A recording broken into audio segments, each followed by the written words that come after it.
Hello friends, these days I'm getting a lot of consultations to sort out, to find out the solutions to mental disorders, okay, in the capacity of chart analysis, of course, okay. So I'm not a professional psychiatrist, okay, or even a psychologist.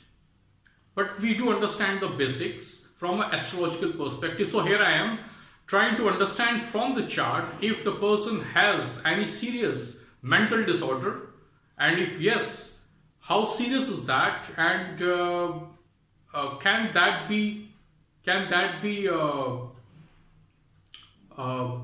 if I say helped, can that be eased out, okay? And I will not use the specific medical terms like treated, because that is specific medical domain exercise. So can we help such a person? Is there a promise for help? So that's the way I like to put it, okay?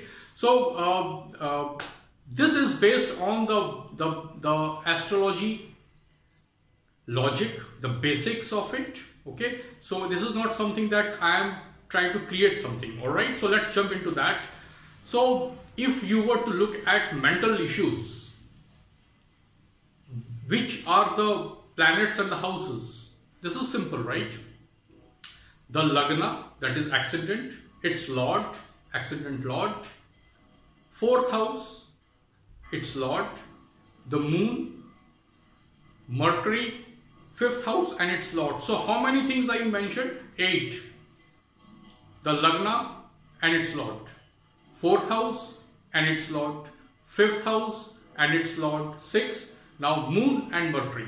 So these 8 stakeholders, houses and their lords combined, they are the main, what do you call, the mental buttons, okay, psycho-mental buttons, which if wrongly pressed in the chart can give serious mental disorders, okay. So let's jump into this. Now how do I look at it?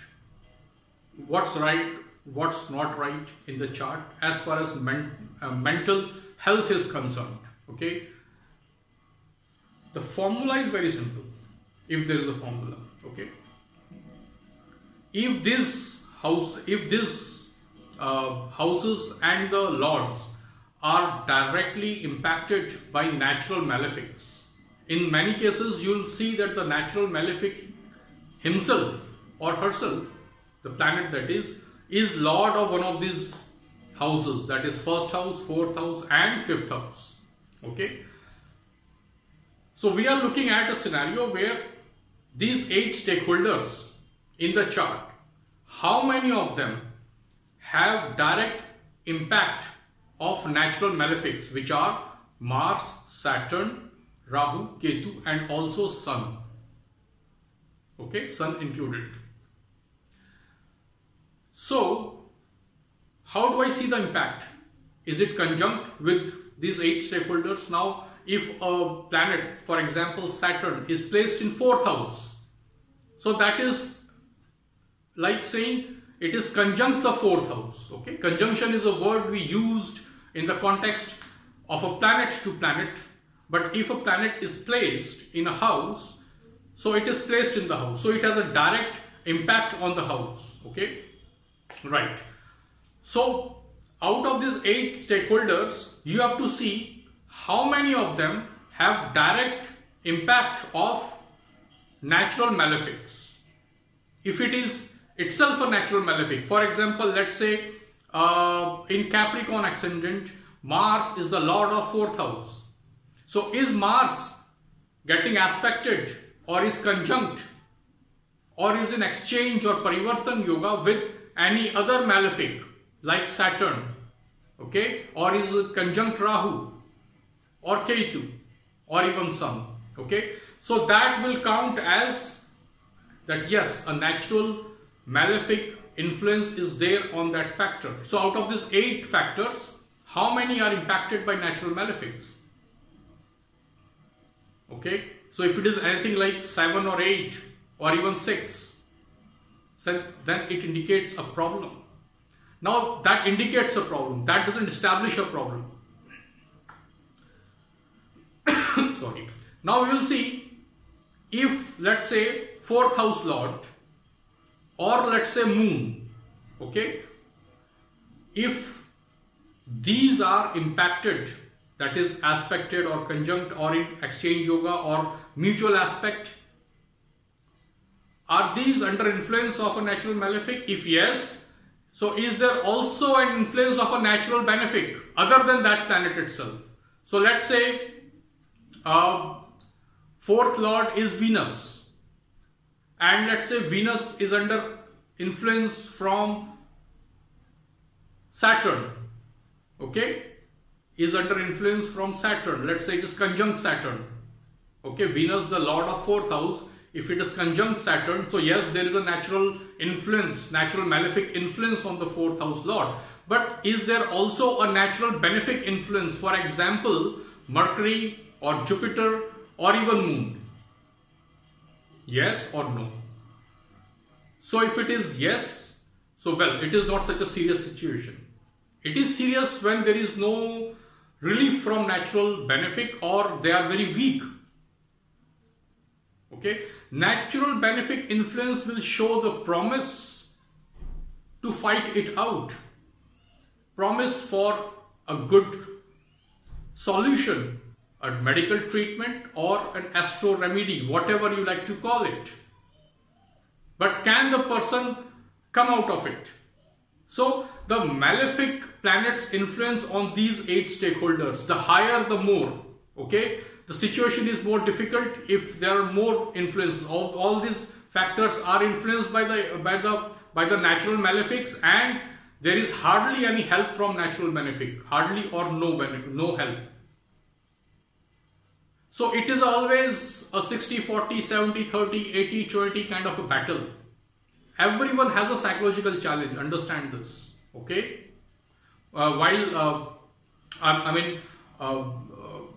I saw this first when I was waiting for a train in London Tube, okay? I don't remember the station, perhaps somewhere in central London, perhaps in St. Paul's.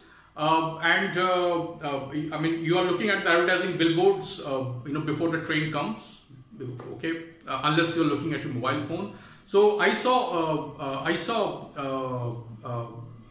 an ad saying 1/3 of the entire humanity, it suffers from psychological problem. Only the extent of that problem varies. So it's very likely that we all go through psychological problems at some time or the other. Some people have that in serious capacity and some have in not so serious, okay?